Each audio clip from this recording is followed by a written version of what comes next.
Sejak diberlakukannya PPKM darurat hingga PPKM level 4 di Jawa Bali, penanganan COVID-19 seolah jauh panggang dari api. Kasus harian corona di Indonesia bergerak turun naik. Kemarin kasus aktif kembali melonjak menjadi 45.203 kasus per hari. Total akumulasi kasus COVID-19 di tanah air kini menjadi 3.239.936 kasus.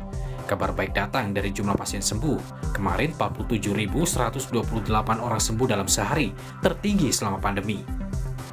Namun yang jadi sorotan adalah jumlah kematian. Pada 27 Juli, tercatat 2.069 orang meninggal dalam sehari. Jumlah ini kian menjadi yang tertinggi selama pandemi. Bahkan tren peningkatan kematian terjadi dalam 3 hari terakhir. Jumlah kematian hingga pelaksanaan PPKM level 1-4 masih terus mengalami peningkatan. Pada sebelum PPKM darurat, kematian tertinggi sebesar 539, kemudian meningkat pada PPKM darurat menjadi 1.338, dan meningkat lagi pada PPKM level 1 sampai dengan 4 menjadi 1.487.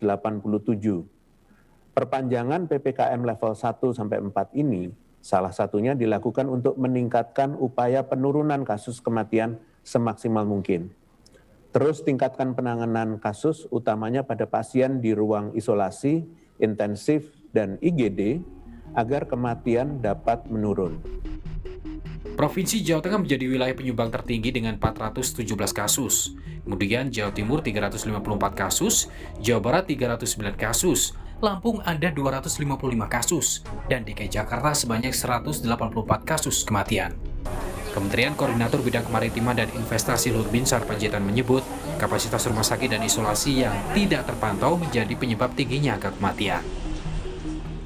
Angka kematian meningkat karena beberapa faktor. Kapasitas RS yang sudah penuh, pasien yang ketika datang saturasinya sudah buruk, serta meninggal karena tidak terpantau ketika isoman di rumah, kata Luhut Binsar Panjaitan seperti kami kutip dari kompas.com. Sementara data lapor COVID-19 menyebut jumlah pasien COVID-19 yang meninggal saat isolasi mandiri mencapai 2.705 orang. Hingga kini total kematian akibat COVID-19 di bulan Juli lebih dari 28.000 orang. Pemerintah harus bergerak cepat agar kasus kematian akibat COVID-19 tak terus bertambah. Pelayanan kesehatan perlu ditingkatkan, sementara masyarakat harus tetap disiplin menerapkan protokol kesehatan ketat. Tim Liputan, Kompas TV.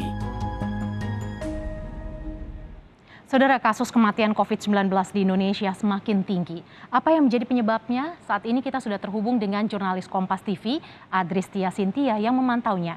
Didis, kemarin lebih dari 2.000 warga Indonesia meninggal akibat corona dalam sehari. Apa kata otoritas tentang temuan ini? Ya, misalnya ada beberapa faktor yang memang dinilai menjadi penyebab dari tingginya angka kematian akibat COVID-19. Ada beberapa pernyataan yang juga kami kutip dari pemerintah begitu terkait dengan apa saja faktor yang memang dinilai menjadi salah satu penyebab tingginya angka kematian akibat COVID-19. Yang sempat dinyatakan oleh Direktur P2PML Kementerian Kesehatan Siti Nadia Tarmizi ini sempat menyatakan bahwa alasan dari tingginya angka ataupun tingkat kematian dari pasien COVID-19 yang positif COVID-19 di saat tingkat keterisian rumah sakit atau bed occupancy rate ini diklaim menurun. Nah, kemungkinan ada banyak pasien COVID-19 yang meninggal dunia akibat positif COVID-19 ini di luar rumah sakit karena atau sedang melakukan isolasi mandiri begitu. Karena memang Siti Nadia Tarmizi sempat mengklaim bahwa masih banyak penderita positif COVID-19 yang terlambat mengakses layanan rumah sakit dan juga masih banyak yang tengah melakukan isolasi mandiri namun menolak untuk dirujuk ke rumah sakit ataupun tempat isolasi terpusat yang telah disediakan oleh pemerintah. Itu yang sempat dinyatakan oleh Siti Nadia Tarmizi terkait dengan perkiraan ataupun penyebab dari masih tingginya angka tingkat kematian akibat positif COVID-19. Nah, namun kita tahu bahwa memang pasien COVID-19 yang sedang melakukan isolasi mandiri ini memang memiliki fasilitas terbatas begitu. Namun isolasi mandiri ini tidak menjadi masalah ketika pasien COVID-19 tersebut tidak memiliki gejala yang signifikan atau bahkan tidak memiliki gejala sama sekali sehingga masih bisa melakukan isolasi mandiri di rumah, kemudian mengkonsumsi obat yang memang diberikan oleh dokter, bahkan bisa melakukan konsultasi dengan dokter dari jarak jauh atau dari daring begitu.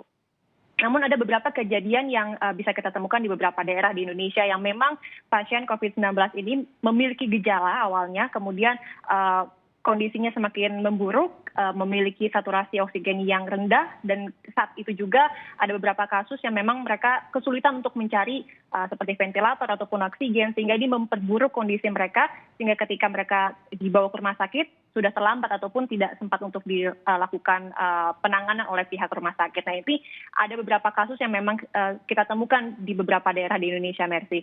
Namun berbicara soal angka pasien positif COVID-19 yang meninggal dunia pada isolasi mandiri, kami sempat mencatat data yang dihimpun di lapor COVID, ini total ada 2.700 pasien COVID-19 yang meninggal dunia saat isolasi mandiri hingga Selasa kemarin tanggal 27 Juli 2021 yang tertinggi di DKI Jakarta. Detailnya adalah di DKI Jakarta ada 1.218 pasien positif COVID-19 yang meninggal saat isolasi mandiri. Kemudian di Jawa Barat ada 699, daerah istimewa Yogyakarta 307 pasien, kemudian di Jawa Tengah ada 177 pasien dan juga lain sebagainya. Nah, sedangkan Presiden Joko Widodo ini sempat menyampaikan juga bahwa sudah terjadi penurunan tren dalam keterisian tempat tidur ataupun bed occupancy rate begitu. Di sejumlah daerah, kepala daerah juga sudah mengklaim bahwa BOR ataupun bed occupancy rate di daerah masing-masing ini sudah mengalami penurunan. Terlebih ketika sudah dilakukan PPKM darurat hingga PPKM level 1 hingga 4 yang sedang diterapkan oleh pemerintah. Juru bicara pemerintah untuk penanganan COVID-19, Wiku Adhisa Smito, juga sempat menjelaskan bahwa penurunan tingkat keterisian rumah sakit ataupun bed occupancy rate ini menunjukkan ada dua arti. Ada banyak pasien yang memang sembuh atau justru pasien yang meninggal dunia. Ini yang membuat keterisian rumah sakit ini menurun. Jadi memang pemerintah sempat mengakui bahwa ada dua kemungkinan dari menurunnya tingkat bed occupancy rate karena memang pasiennya sembuh ataupun pasiennya meninggal dunia. Namun yang bisa kita lihat juga bahwa bed occupancy rate sempat menurun itu juga karena pemerintah kemarin sempat menambahkan sejumlah tempat isolasi terpusat dan juga beberapa tempat tidur untuk penanganan pasien COVID-19. Namun yang memang menjadi catatan adalah apakah fasilitas di rumah sakit tersebut sudah memadai begitu, seperti misalnya ketersediaan ventilator ataupun oksigen hingga tenaga kesehatan. Karena ini juga penting, jangan sampai justru penambahan tempat tidur dan juga ruang isolasi yang disediakan oleh pemerintah ini tidak dibarengi dengan fasilitas-fasilitas kesehatan seperti oksigen, ventilator, hingga tenaga kesehatan. Sehingga jangan sampai hanya memindahkan pasien saja dari rumah ke rumah sakit begitu, sehingga fasilitas kesehatan dan juga tenaga kesehatan juga perlu diperhatikan oleh pemerintah. Nah, hingga catatan kami sebelumnya memang hingga pelaksanaan PPKM level 1 hingga 4 saat ini sebelum masa PPKM darurat, angka kematian harian tertinggi itu sempat mencapai 539 kasus, Mercy. Sementara itu di masa PPKM darurat yang berlangsung pada 3 hingga 20 Juli kemarin, ini kematian tertingginya mencapai 1.338 kasus dalam seharinya. Nah, ini yang menjadi perhatian kita bersama juga adalah pada masa PPKM level 1 hingga 4 yang saat ini masih berlangsung hingga tanggal 2 Agustus nanti, angka kematian terus melebihi 1.000. Angkanya melebihi 1.000 kasus kematian dalam seharinya. Bahkan yang tertinggi seperti Anda sampaikan juga, Mbak, adalah pada hari Selasa kemarin penambahannya 2.069 kematian. Ini tentu menjadi catatan kita bersama, jangan sampai dengan dilaksanakannya PPKM 1 hingga 4, level 1 hingga 4 ini justru tidak mengalami perubahan yang lebih membaik begitu terkait dengan penambahan kasus COVID-19 dan juga kasus kematian positif COVID-19 di Indonesia. Mercy. Ya, jika kasus kematian pasien COVID-19 meningkat terus dibiarkan, apa yang mungkin bisa terjadi, Didis?